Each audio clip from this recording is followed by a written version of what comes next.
Hi, good morning everybody. This is Samir here, and today I think it's a good day for us to talk about mobile backhaul technologies based on the challenges we all are facing as operators, and also we are in the midst of moving. A lot of operators and we ourselves are moving to 4G technology. So it's a good time for us to discuss this technology in terms of what are the challenges and what are we going to how are we going to mitigate these challenges as we go along the evolution to 2G, 3G and 4G now.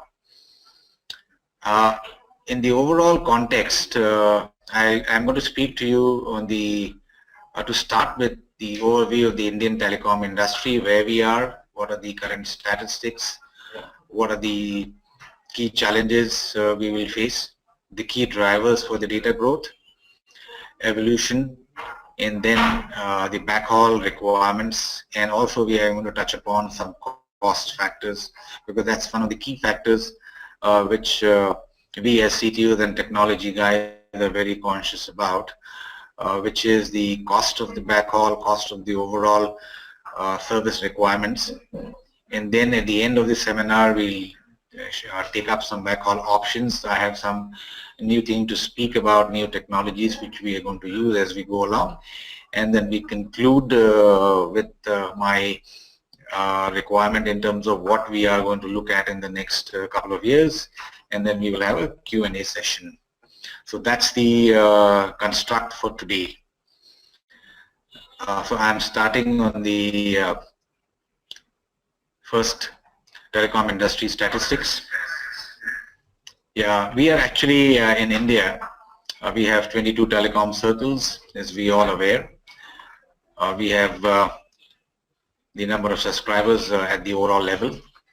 Out of that, 30.6 crore subscribers are mobile internet users, as we all are aware.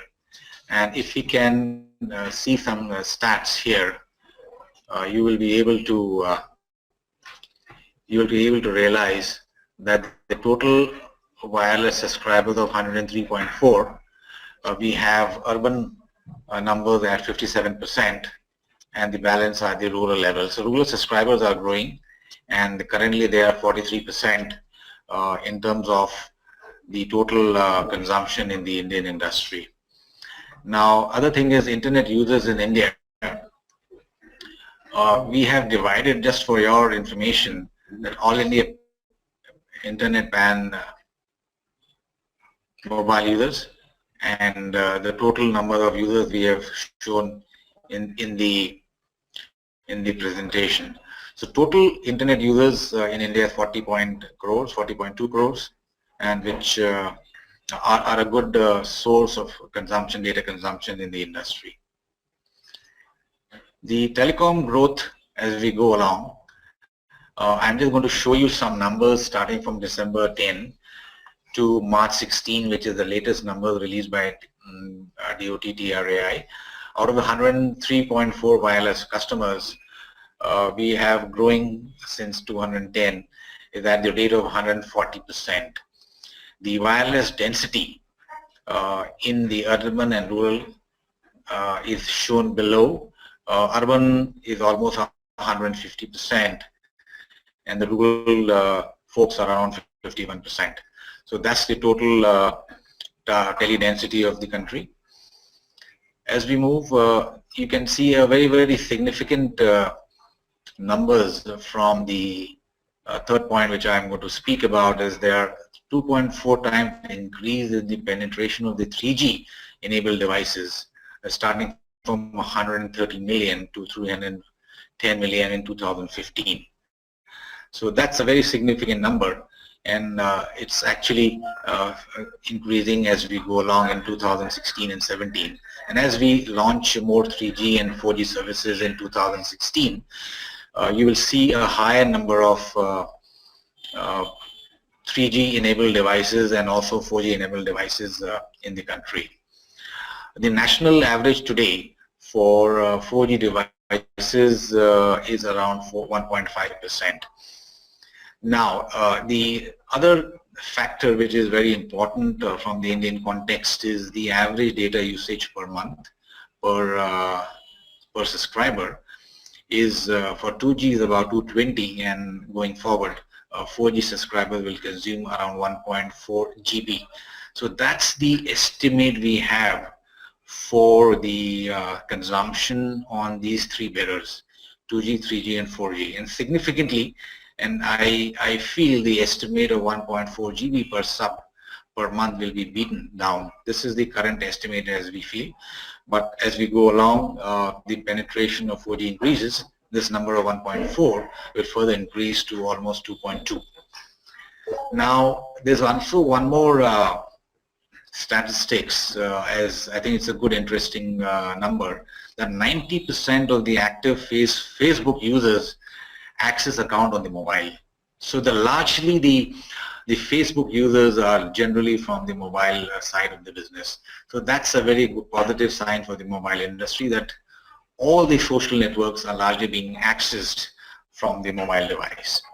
So this is just a small amount of statistics and a primer for all of us to move on to the next step, which is the key driver for data growth.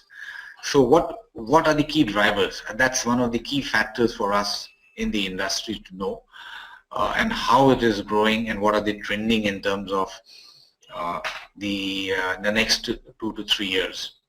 So this is where I'm going to show you some numbers. This is picked up from the Cisco VNI report, and as you see here, that since the 2015 to the estimate forecast of 2019 numbers, the amount of data growth which is going to happen is largely going to come from the video, which is 75% of the entire 162 petabytes are going to come from video. 24% is roughly from web-based traffic, and a very small number is from others. So these are all browsing, small stuff, some amount of WhatsApp.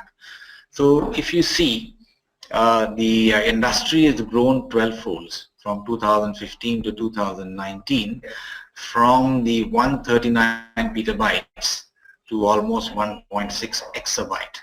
So that's a huge growth for the industry, and we are in terms of in that midst or in the cusp of moving from the current 2016 levels of 247 to moving to 1627 petabytes. That's almost about 6 times growth. So from now till 2019 will be almost 6 times growth.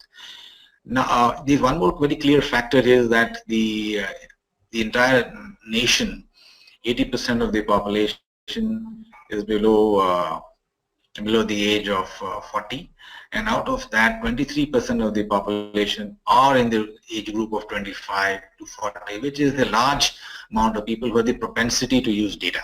So that's a good factor for the industry.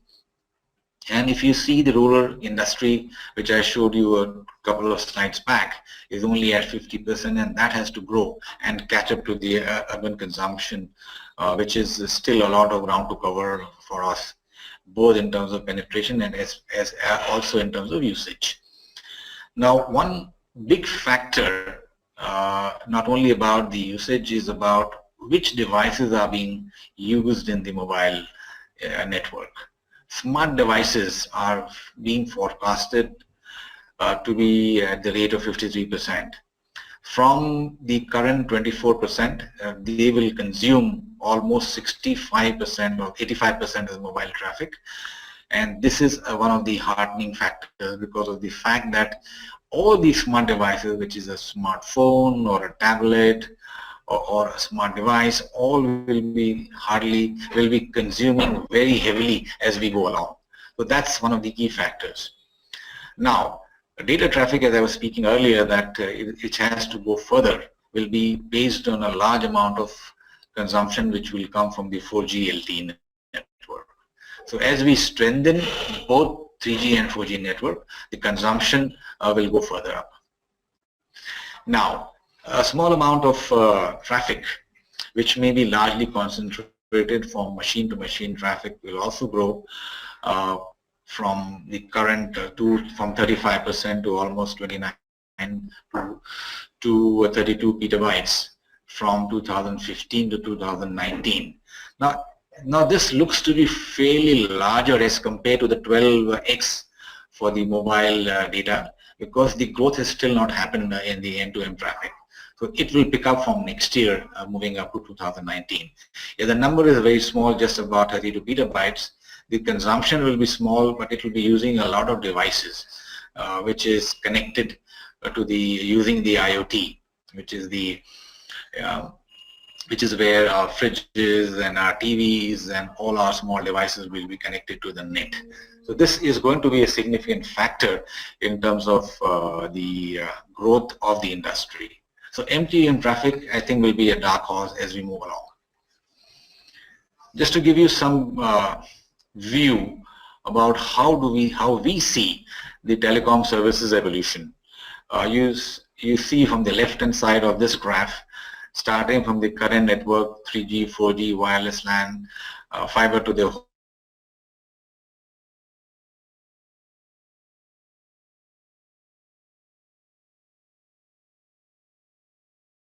fiber to the site, fiber to the home, which is needing for emergencies, for high capacity throughput, low latency reliability. There are 2 or 3 very big verticals where we are going to use mobile devices.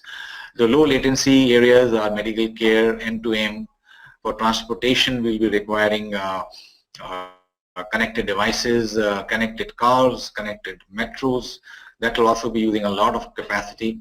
But the large consumption will come from entertainment and browsing and social networking. So that's what we are going to show you as we move along, and that's one of the key drivers for the mobile industry. Now here, the next set which we are going to show here is the social value creation. What are all these going to happen? All these are actually increasing the quality of life of individuals. We will have safer cities, we'll have efficient public services, and we have the industry ecosystem, which is also supporting all these high value data creation market. So over a period of time, which is from now till 2019 till the next 4 or 5 years, we are going to see many new applications coming in India. And we are also seeing the push from the government of India from the Smart City, Digital India platform. All these are creating a lot of new avenues for us to work together.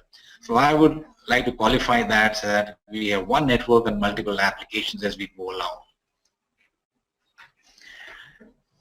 Now, so these, I spoke about the statistics about the industry, what are the key drivers, and now we're going to show you what's the evolution and the challenges as we move to the next 3 to 4 years. This is a typical network which I am going to show you now.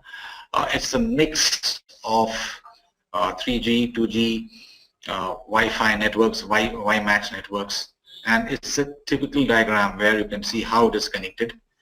And if you see the network architecture, we are using both fiber as well as hybrid microwave networks to connect all these various nodes in the network. And the bottom side, you will see the access data networks, which is in the background, which is all the packet data networks, the connectivity, the interfaces, the NGN, NLD, ILD networks. So this is just to give you a view of how the network really looks like on a piece of paper. But in terms of implementation, there are a lot of complexities to manage this in the background. Now, as we move forward, the network evolution, the subscribers is the key factor here. We want to give high quality services to our subscribers, and as we are moving from the 2G to the 4G phase, we're also taking one more factor, which is the Wi-Fi. Wi-Fi is also going to improve a lot of in-building. It's going to improve the quality of service in the in-building scenario, and new services are emerging: voice over IP, voice over Wi-Fi, and video over LTE. So all these new services are going to happen as we move towards the evolution to 4G and 4G Advanced. Now, also to give you some perspective about how the global, this is not an India specific slide, but this is more about the global mobile network capacity demands. If you see from the left to the right, I've given you some breakups in terms of how the WCDM network in 2013 is moving to LTE in 2019. This is a perspective which we are trying to show to all of you viewers, that 75% of this had speed of 4 megabits per second in 2013, and as we move to 2019, these 75% of the sites will have 25 megabits, and only 5% of the sites which are at the bottom, which is 25 megabits, in 2013 will carry 150 megabits per second. So that's how the 2013 to LTE scenario looks like. But if you see the other, now if the LTE network which was there in 2013, how it moving to 2019 number, 75% of the sites will carry 270 megabits per second, and 5% of the sites will be at 1.8 gigs. So there is a profound change from the earlier networks to what LTE and LTE Advanced will deliver. So that's a big number, and that's what I'm trying to show you in terms of the size of the market and size of the capacity requirement. Bulk of the size, which is almost 75% of the networks, will have to carry 200 megabits per second. So that's where the capacity augmentation will be required. So what we'll actually need. So basically what we'll need to manage this capacity will be high capacity base stations. We will have to introduce huge amount of backhaul links, and we also have to now move from macro to small cells to headnet. So that's all we'll have to do in terms of moving from 50 megabits per second to 270 megabits per second in the changed scenario from 3G to 4G to LTE now. So need now will be to actually ban not only bandwidths per site, but we will have to cluster the sites into high demand areas so that the entire cluster gives you a complete experience of high quality data backhaul. So that's what is the global network capacity demands as we go along. Now all these are fine, yes, for the challenges what we are facing are coming in 4 big clusters. Yes, we are expecting all these challenges. We are all expecting them, that we will manage them. But what are the challenges? We should know them up front so that we can manage them and mitigate them. So starting there, we have the networks to be scaled. We'll have to manage smartphones and tablet-driven high broadband traffic. We have to do rapid expansion in RAN and backhaul networks with equal amount of backhaul, microwave and fiber. That's one of the challenges we are facing. LTE migration is happening as we are moving from high capacity cells to small cells. We also have to synchronize the network. So LTE requires a lot of phase time synchronization. That's one of the key requirements. And also we'll have to match the capacity requirements with new technologies and these are all we are going to speak as we go along in the presentation. The second set of challenges which we will have to move on, how do we manage new site addition? Now as we are completely working on the current scenario, current architecture of macro sites over buildings, over structures, we also have to now move down in the sense that we'll have to now get small cells and headnets in place. We'll have to install small cells along the pillars, along the electricity poles, at every possible infrastructure available in the municipalities and in towns and villages. So that's something which is very important for us, and we are doing work together with all operators and working together as one individual. So we are working in terms of getting permissions from the municipalities, from the state government to allow us to use the electric pole infrastructures wherever possible. We're also using structures of various municipalities, post offices, and all places where Government of India is allowing us to do it. And there has been a very positive direction from both from DOT and TRAI to work towards getting more micro cells and small cells on the ground. So I think that's a very positive feeling from all of us. Now, the other big challenges is that how do we manage all this, which is scaling of network, migration of LT, small cell introduction, is how do we manage the performance and the quality of the network. That's one of the things which we always do as the technology guys, performance management. We also need to correlate KPIs with the RAN and transport, and we have to constantly optimize the network to give the best of services to our customers. And we also need to enforce policy decisions to have fair user policies to all the data users. So these are in broad the 4 verticals I'm showing them as network challenges, and we are going to speak about them as we go along in the pack. Now, the 4th point of our agenda is what are the key backhaul requirements and the costs associated with the backhaul. Now, as we go along, I'm just going to speak to you about what are the key backhaul requirements. So I'm populating them on the screen as I speak. So the key thing here is the higher speed and scalability, the low latency from the backhaul, low cost of ownership, resiliency, and a robust O&M capability. The last and not least is all about the synchronization of the network and the site synergies. So these are the 5 key backhaul requirements, and the biggest one is all about the low total cost of ownership. Now this is a very significant number. As I'll speak in the next couple of slides, you will see that the cost of servicing a site or cost of servicing a customer is actually increasing. And as we speak, more and more LTE sites and 3G network we are going to put, this cost is going up. So we'll have to keep a very strong monitoring mechanism how much we are going to pay for this transmission network. Overall, that's one of the key factors, and not only for the CTO but the finance head and the CEO of the organization.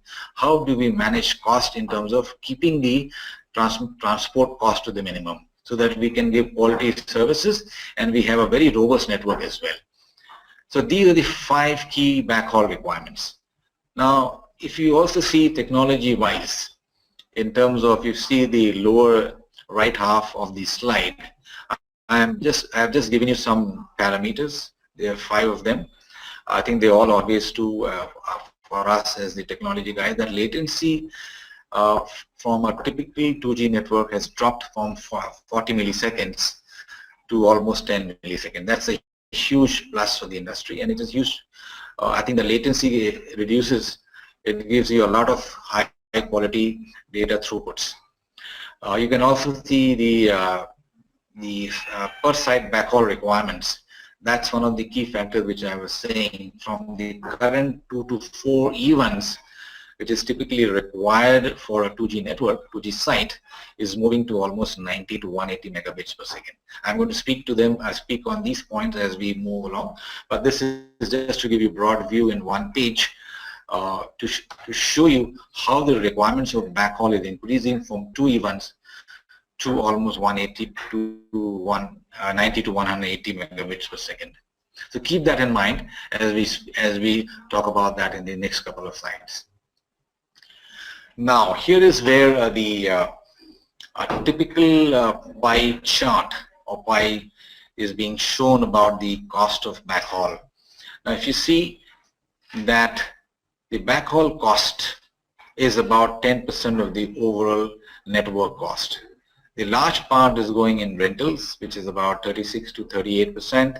Energy cost is in the ballpark numbers of 31%, and the others, if you can see, the other costs, O&M cost, AMC cost, caters to almost about 23%. So the bulk of the big number, as you see today, is about 10% of the total cost to manage the transport network. Now, here is the thing. If you see in this chart now, which I'm showing you, I've shown that into three different categories. A 2G site, a 2G plus 3G co-located site, and a 2G plus 3G plus a 4G or LTE site.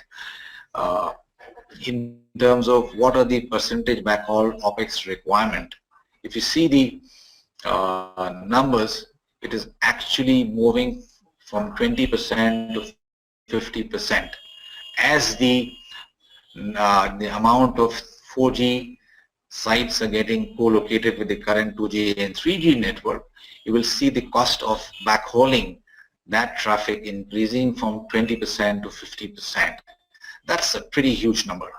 Now this is where we as technology and finance people have to be very conscious about managing this cost well. So by end of 2019 and 2020, that's the amount of the pie chart will look. That backhaul cost from the current 10% to around 20% will move to 50%. Now this is a huge shift. This is a huge paradigm shift. And as we all are now business leaders, technology is no more pure technology. Is about managing the business and aligning ourselves with the business leaders. We have to manage this cost in a very, very smart way. So this is something which I wanted to show you, and be conscious about this fact that we have to manage the cost in a very, very optimal manner. Now, we have talked about the industry, the drivers for data growth, the evolution challenges, and the backhaul requirements and its cost. We need to now look at some backhaul options which we have in our mind.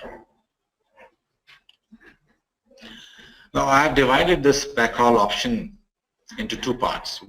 One which we can do using wireless technology, and the second is the traditional fiber. Not only that, within that we have microwave, and I am going to speak to you about a new technology on millimeter wave microwave, and we're also going to speak about the traditional fiber as well. So I'll start with the fiber, how we use fiber as part of our backhaul strategy. Just to give you a perspective of what is the distribution of the current usage of fiber, microwave, copper currently, and what is going to happen in 2016. Now today, in the microwave, in the mobile network, 80% around, I'm giving you a rough number, it's the ballpark number, 80% of the sites are connected through microwave. By 2019, this is going to drop down to 50%. So from the current 80% sites which are on microwave, it will drop down to 50%, but notwithstanding that, microwave will continue to dominate the backhaul requirement. So that's the figure which we are talking. Now speaking about fiber, now this is a typical network block diagram which I am going to show you now, is where you can see how we have connected our network, dividing them into three parts: the backhaul, which is the access network, the aggregation layer, and the core. So let's talk about how we use the typical fiber network in a 2G scenario, and then I'll speak to you about the 3G network as well. Now typically in a 2G or a old legacy CDMA network, we were using TDM as the main backhaul option to connect all our BTSs or Node Bs to the core network. As you can see in the network on the top left corner, it's a very clearly depicted way how the BTSs are connected. As I said earlier, that for a typical 2G BTS, we will require between 2 to 4 E1s, and for a 3G network between 8 to 16 E1s. And as we move on, for a typical LTE 4G network, we require 90 to 180 megabits per second. So that's the way the networks are connected. Now bandwidth requirements are increasing. So as we go at the bottom of the screen, you can see that the backhaul for 3G network is something which is the current requirement, and there are two parts which we have divided for HSPA and for non-HSPA networks. For a non-HSPA 3G device for a node, we need around 8 to 16 megabits per second, and for HSPA network we need between around 42 megabits per second. So all these are now coming to a stage where our backhaul cost is increasing. Now if you see, all node Bs are generally deployed with fast Ethernet, and all of these will have L2 capabilities. So fiber as a technology is what we are using today, and this will continue to grow as we move along. There's something new which we're going to speak is about Ethernet over SDH access, and this is where all the node Bs which are greater than 22 kilometers can be connected. And I'm just going to show you typically what's the key usage of these Ethernet, and also using the Metro Ethernet play using SDH WDM network. Now as we move along, Ethernet over SDH is something which typically is being used not only in India, but largely this is being used in the European and the American markets. Now we are also building these capabilities as we build more fiber, as we build more Metro Ethernet rings. We are going to provide you L2, L3 services with all the capabilities, and to make it more robust and redundant, we are going to generally provide, as all the operators would, with a 1+1 redundancy using Ethernet over SDH or GPON uplinks up to the Metro Ethernet. So that was what I showed you in the last access diagram, where we want to use SDH WDM rings using both SDH and Ethernet over SDH.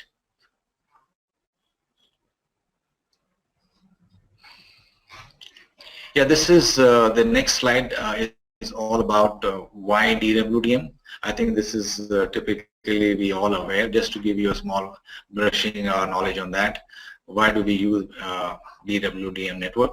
I would say it is largely for three big reasons: transparency, scalability, and dynamic provisioning. Now DWDM networks provide us that flexibility, that capability, where we can commission or work with networks very fast. They are very easy to provision, high band data networks, and it is actually very easy to manage a DWDM network as compared to the earlier technology. It's very scalable, and over a period of time we have seen that it is extremely transparent, and we can support both TDM and data formats in whichever way, whether it's gigabit, Ethernet or fiber or ATM network. So DWDM is going to be one of the key components of the transport network.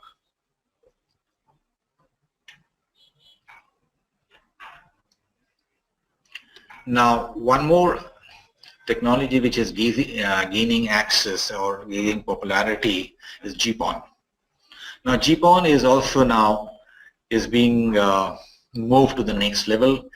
We had issues with GPON earlier, but now GPON is going to next generation GPON. We have 10G GPON as well, and this slide typically shows you whichever and in many different ways of how we can use GPON from point to point, point to multi-point. We can also use GPON up to 20 kilometers, and if we have an extended range, we can use GPON up to 60 kilometers as well.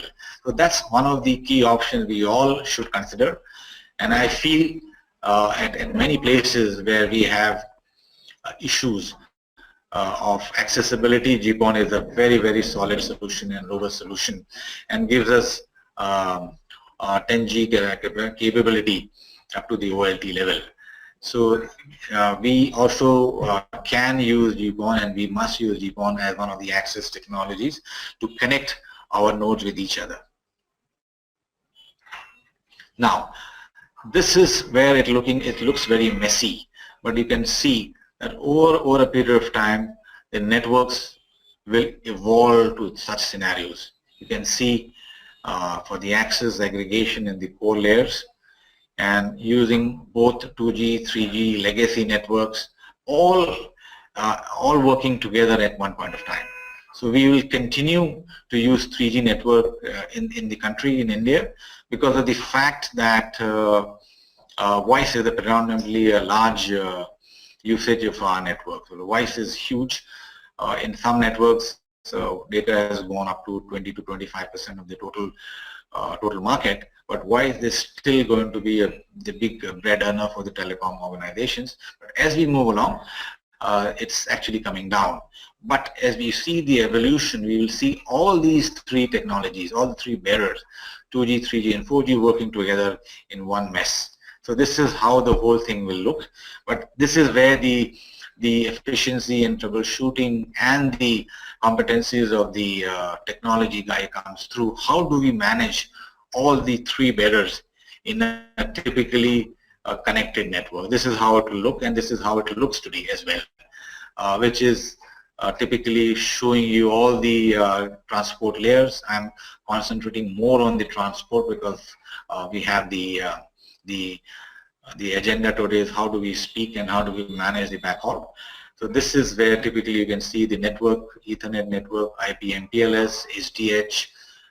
You have the core network. We have all connected through various technologies. So it gives you an overall view of the current and how the future networks will look like. Now some interesting technologies we'll speak as we go along in this pack, and which is related to microwave and multimeter, millimeter wave microwave. So as we were speaking earlier in the presentation, that 80% of the network today is connected through microwave. And even if we go along in the next 3 to 4 years, microwave will be only dropping from the 80% numbers to 50% only. So a significant number of our node Bs and 2G sites will be still connected with microwave. And this is how a typical traditional microwave number looks like. And you can see that we have done earlier the microwave. We have gone to hybrid networks as well. We have done packet microwave IP radios, and which are carrying currently 180 megabits per second. And all these are at this point of time are very heavily used in terms of the spectrum utilization in the microwave backhaul. We have spectrum for the city at 15 gig and 18 gig, 23 gigs, and for the long haul we have at 7 GC. So all these microwave technologies will continue to be used in the telecom networks in India. Now, yes, we are saying the microwave will be there, but there is a conscious effort from all of us, especially in Aircel. We have moved large part of our TDM networks to IP, and this is how we moved from phase 1 to phase 2. Phase 1 was typical TDM ATM backhaul, as you can see in the top part of the slide. Phase 2, we moved from TDM packet to the early HSPA networks, and you can see the changes in the TDM network. We have added one more layer, which is the packet network, which is showing in pink. And then as we have moved now to an all packet backhaul network, which is a full scale deployment, where we are phasing out all the TDM network and moving to an all IP network. So this is all movement from TDM to IP network, and this is the evolution of the mobile backhaul. Now, to support all this, we did not do a big bang theory here. We just moved it from phase 1 to 2 to 3 over a period of time, and we are almost phasing out our TDM networks so that we become an all IP network in the future. Now, one very interesting solution which I am going to speak today is about the E-band solution. Yes, we are going to use microwave. We are going to use fiber, but to deploy fiber in a city scenario where we have a high amount of data consumption, where the consumption is really growing, is where we will have to find out new solution. I am proposing, and it is not, which is something which is new, but we are wanting to use this E-band radios, E-band microwave radios, to manage the high band capacity backhaul requirement in a dense urban scenario. Now, just want to show you how this whole thing looks like. If you can see here, we have shown you some macro sites here with small cells as well on the right hand side, and then we have enterprise customers also on the screen. A typical urban network will look like that. This is where we'll have to use, we have to complement the fiber and the microwave network with a new technology which I feel will be very, very useful, is the E-band and the V-band. So today I'm going to speak to you about the E-band radio, how we can use this E-band radio for very short distances between 1 to 1.2 kilometers. Yeah, we are not proposing to use this beyond 1.2 kilometers because that's the limit for E-band radio, and we are very confident that once we get the approvals from WPC to start doing the trials and also to start implementing later on, this will be one of the great, I would say, technology for urban and dense urban networks, especially for using small cells and micro cells backhaul.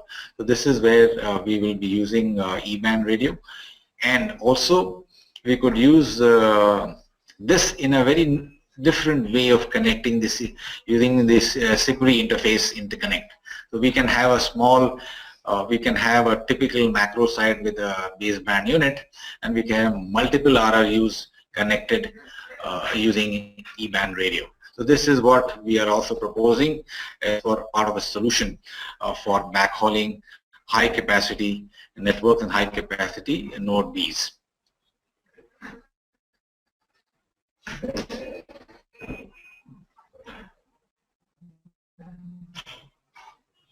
I'm just giving you a few things to look at this.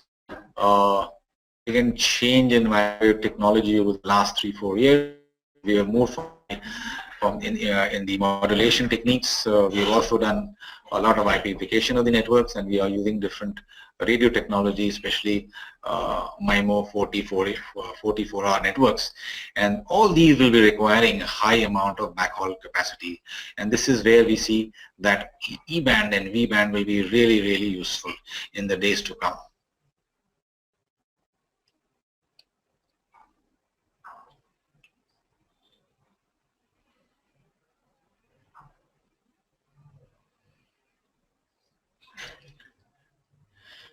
Just to give you a background, where does the E-band radio fit in? As we all are familiar, the E-band radios are in the range of 71 to 76 or 81 to 86 gig bands, used for high, ultra high capacity point-to-point requirement. The bandwidth we will get, or the capacity we will get, will be 1 gig full duplex throughput. So that's really a big number for all of us in terms of managing the ring using E-band radios. So the advantages of E-band is very clear. It is a wide spectrum, and we will be able to use efficiently the capacity of multiple small cells and head-to-net cells, HNet, which is connected in a dense urban environment. This is how the ITUR frequency channel allocation is there, and we are India is part of that as well.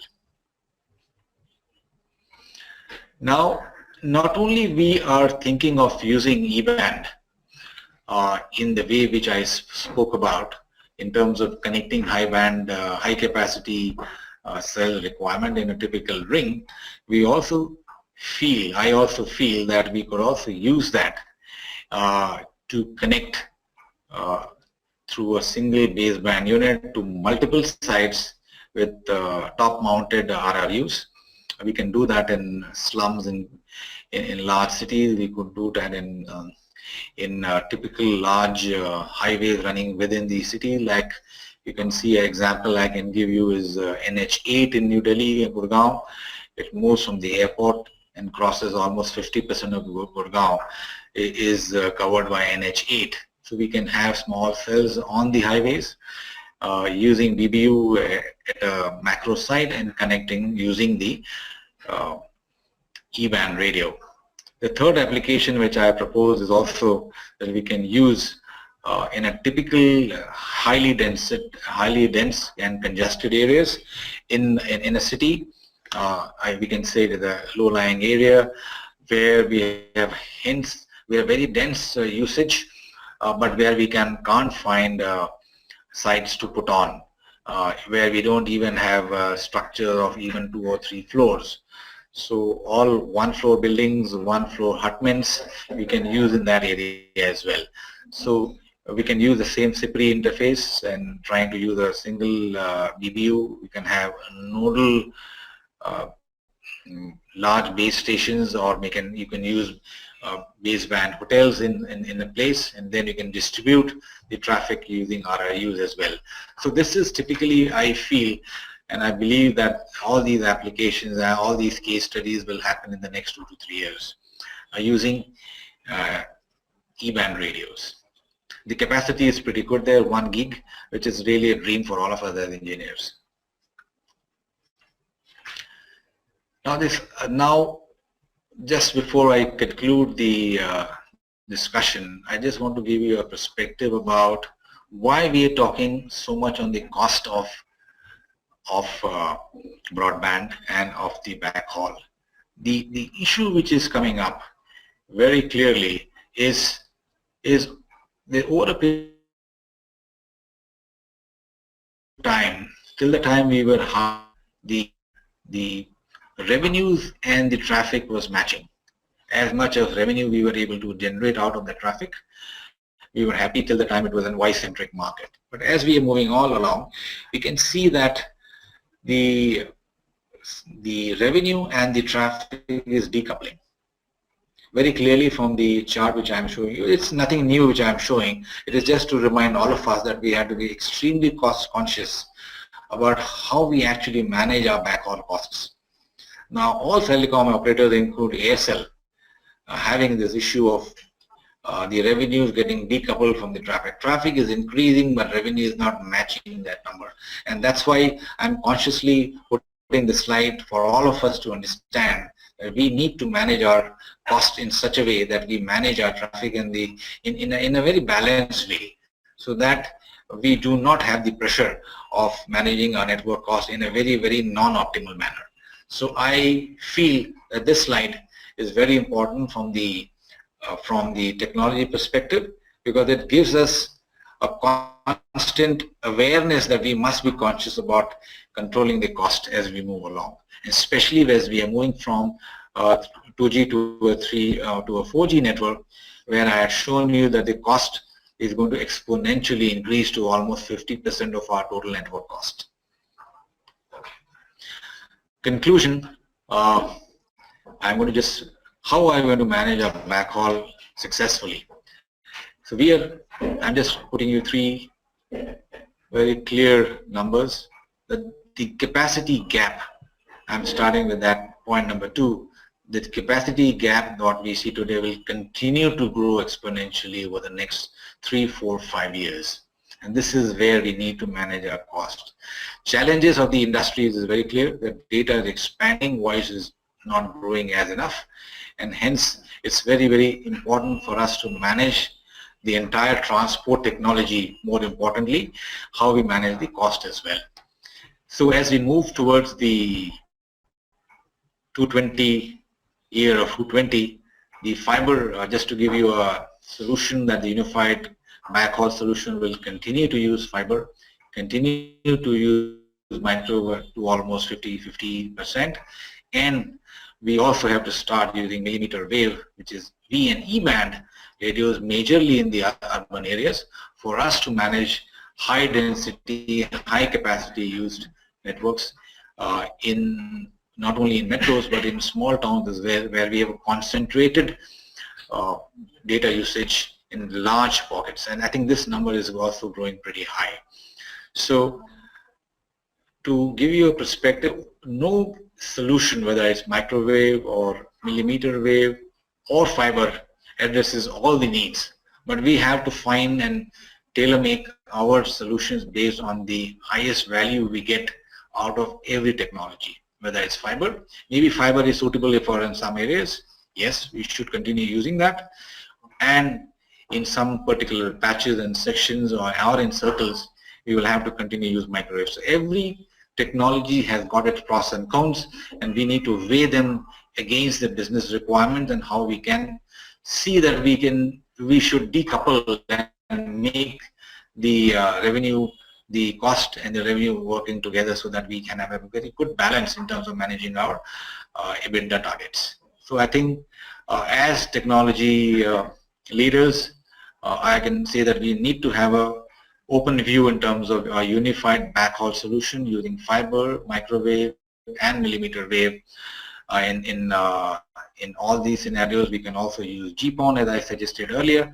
So we have to use a hybrid and mix and match of various transport technologies. Yeah. So that's what I would like to conclude today. Thank you so much. Mr. Sanil, let me read the questions for you. So the question comes from Sanjay Kumar, and the question in today's scenario of high BW requirement, optical fiber cable network is the core essential of all transport technology. However, the same being laid outside operators' premises across geography, it's vulnerable to external activities and pose a threat on service network reliability. For this, with the regard to an efficient and effective preventive maintenance, I would like to hear you on the industry best tested preventive measures, practices, as well as the technological advancement tools. Okay. Yeah, that's a good question. See, fiber, as I said, is one of the solutions we have to connect our nodes to each other. Now, fiber, as we all know, there are two ways of laying the fiber. One is underground and one is overhead. Now, overhead fiber is vulnerable to a lot of fiber cuts, which are happening because of expansion of roads, cuts which are happening because of vandalism, because of theft. Now, all these issues happen largely because the fiber is laid overhead on trees, on poles, and various other ways of doing it. But in my view, in our view, as we have seen it over the period of time, that the best way to protect the fiber is to lay it underground. And there are very clear guidelines which every operator has. We in Aircel also have guidelines that we will largely recommend that it should be buried under the ground at least at 1.2 meters below the ground with proper protection, with half or full HDPE pipes, so that it is not prone to fiber cuts. And in some cases, we have seen in Rajasthan and parts of Gujarat as well, where we've also not only seen fiber cuts, which is because of road expansion, because of cutting off new expansion, new utilities being planned, but also because of rat menace. So we are confident that if you put these at 1.2 meters below the ground, we don't really face any problems there. There's one more question which has come up. Can we use MPLS using DWDM as fiber instead of GPON? Well, MPLS is actually, we don't provide up to the nodes.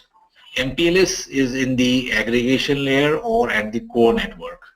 So GPON is largely for access network, and we can combine many GPONs and fiber and microwave to bring to an MPLS core, IP MPLS core, and then we aggregate it to the core network. So we can use GPON for that, and MPLS is the core network which all the other can aggregate into.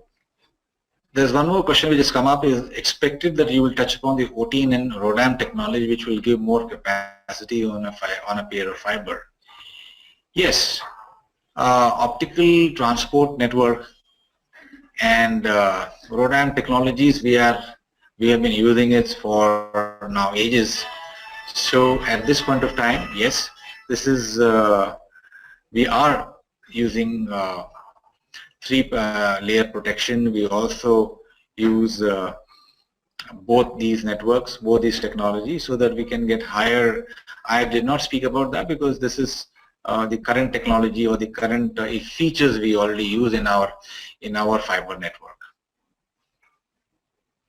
Thank you for taking time to explain the future of backhaul. Considering the spread of India and good share of customers still in the rural areas, do you see that we will continue to have digital divide? Just to see the current scenarios, many locations are still not having 3G.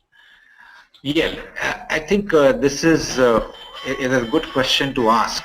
What's happening over a period of time that not only operators but also Government of India, as you all aware, that Bharat broadband network, which is being spread across the India, where almost 90% of the panchayats will be connected through fiber by end of 2016, possibly by end of 2017. So this will give us a lot of impetus not only to digital India, but also to spread our 3G and 4G network into the rural heartland of India. So I think that's a very good question. I think that's one of the key, I would say, catalyst for all of us to grow in the rural market. If you had seen my presentation earlier, we had shown that only 50% of the penetration is happening in the rural markets. That has to catch up to the urban limits of almost 80%. And our spread and our fiber network which we are laying, and also coupled with what the Government of India is doing through Bharat broadband network, will enable us to remove this digital divide in the rural parts of India. Let me read the question for you, sir. Although the questions comes from Vishal Gupta, and the question is, although microwave has moved to all IP microwave, but on fiber you are still depending on TDM SDH. Any specific reason for this different strategy on different media, microwave and fiber?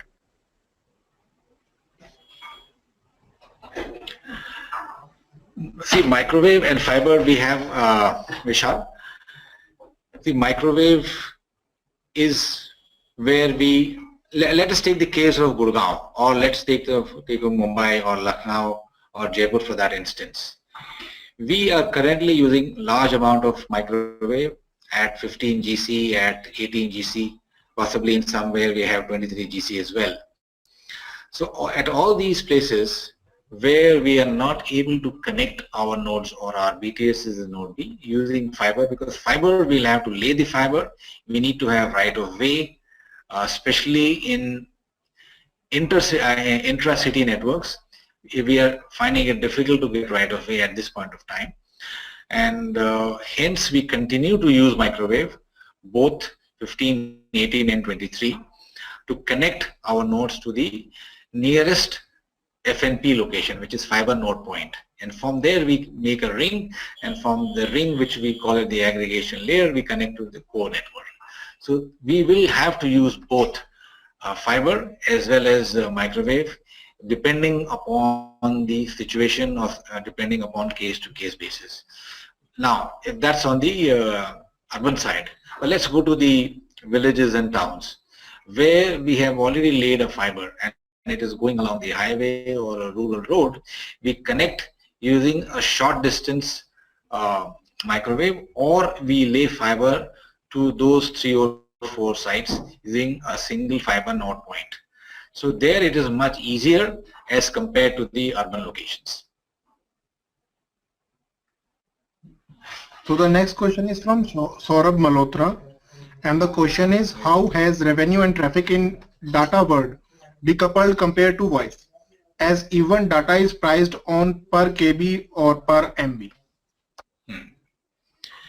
Yeah, as I was explaining in the couple of slides earlier, that till the time we were voice centric, the cost of managing the voice network was within the ambit of the revenues we were getting. But as we move towards data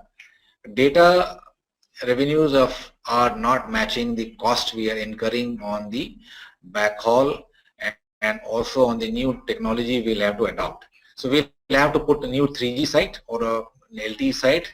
Not only is about the capex, which we all have to have a large amount of opex associated with that specific site. So we'll have to add more backhaul capacity, and backhaul or transport costs today are not cheap. So which is where I was trying to focus very clearly that we will have to manage the backhaul cost or the transport in such a manner that it is aligned with the business requirement, and we also trying to bring the both the curves together, which is the revenue curve and the cost curve. The next question is next question is from Ziyang Zhang, and the question is, can you explain why backhaul cost proportion will increase from 10% to 50%? What are the reasons behind that? Would rent or energy cost increases as well? As backhaul cost increases as percentage of the total cost pie, how much do you think the pie would increase? Right. Now, as we said earlier, that from the current 10% what we are having as backhaul cost, because we are largely 2G and 3G network, as we move towards 5G, sorry, for 4G, the cost or the data, the backhaul pipe is going to increase, which means currently it is at 2 events, we'll have to go to 90 or 180 megabits per second on an IP network. So that cost is huge. It is not matching with the revenues of data.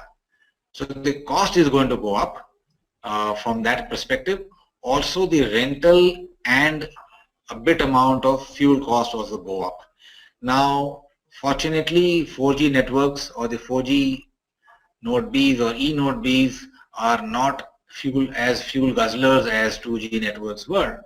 The cost of the electricity or power will not be much, but the rental increase also happens. As we add more Node Bs in a typical site, or 2G or a 3G or a 4G, we'll have to pay more rental cost to the tower owner, as well as the cost to build new antennas on the top of the towers as well. So we'll have to bring that cost as well, but largely the OPEX is related to the transport cost, which is where we'll have to manage it very efficiently. So these are the numbers which are going to be really big as we move around from the current 10 to 20% to almost 50% of the overall pie. Now the pie is a relative number. 50% of the total network cost. It is not an absolute number. So Zhang, what I'm trying to say is that the other costs are coming down in the sense that the relatively those are not increasing. The cost of rental, cost of fuel, cost of O&M, cost of AMC are largely going to be static, or they're going to be lesser. So hence relatively the cost of fiber looks bigger. So it's a relative number with each other. Hence that number absolute numbers will not be as big as what, but in terms of percentage is going to be between 45 to 50%. So the next question is from Jishnu. So the question is, what is the role of OTN which you see in the DWDM network as a sub-lambda layer? See the role of OTN. Now the role of OTN, as we say, it's a very broad-based term of optical transport network. But if we divide that into three parts, one is the access layer, other is the aggregation layer, and third is the core layer. The biggest component of cost or the biggest component of usability of this will be in the access layer.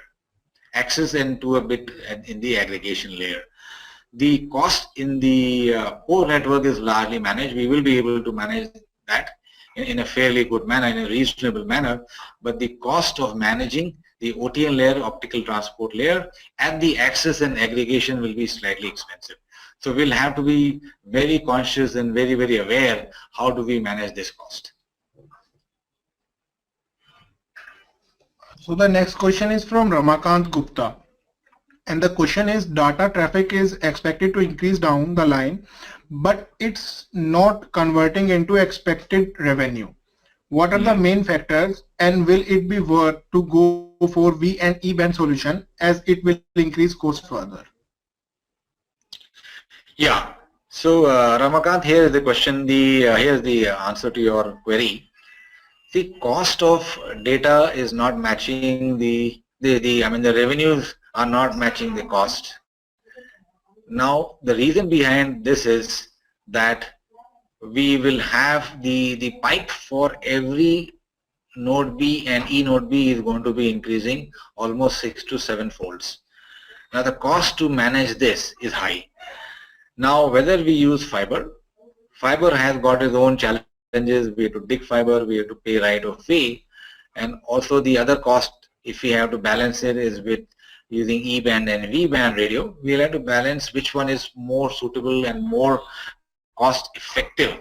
In the urban scenario, if the use of E band and radio spectrum fees is not high, and if all operators and if we all can manage it with the OEM suppliers of E and V band radio network, if we can bring that cost down, it will be far more effective as compared to fiber.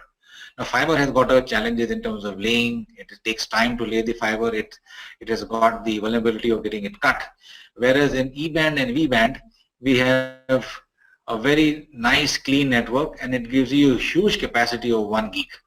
And moving forward, it might even go up to 5 gigs. So optionally, or we can say if we can balance that out, both by negotiating well with our vendors in terms of the OPEX cost, and as well as we get low cost for the spectrum usage from WPC, we should be able to manage the cost better than the fiber. And it is easier and faster way of rolling out. Quick deployment is one of the key factors of rolling out E and V band radios. There is no one fit solution for one solution which is fitting all. But what I see is that in the rural and the rural networks, we will continue to use fiber, and for the dense urban areas, we might be able to use efficiently E and V band radios. So the next question is from Ajay Mehta, and the question is, while telecom operators are opting for IP-based networks, but IP-based services are not being launched, in your view, what would be the possible triggers in the ecosystem which would lead to launch of IP-based services for? Well, IP-based services are largely, we can say, IP-based PBXs are one of the solutions which we are providing to many of our enterprise customers. We are providing IP-based connectivity to our large enterprise customers. We are converting IP to TDM wherever it is required, using technologies where we can give them end-to-end IP solutions. So all these solutions which we give to our enterprise customers are largely IP based. For the consumption of IP, once we move to an all IP network, which is where Aircel is almost converted to that area, our large networks are all IP based today. We can see the advantages of IP based network, which is more internal. So it's not only about giving services to an external customer, it is also to satisfy an internal customer, which is largely the network users, where we connect all the IP nodes, the IT nodes, the IT servers are all well. So all these are both using the IP network, both external customers as well as internal customers. So IP is the way to go in terms of not only from the cost factor but also from the robustness of the network.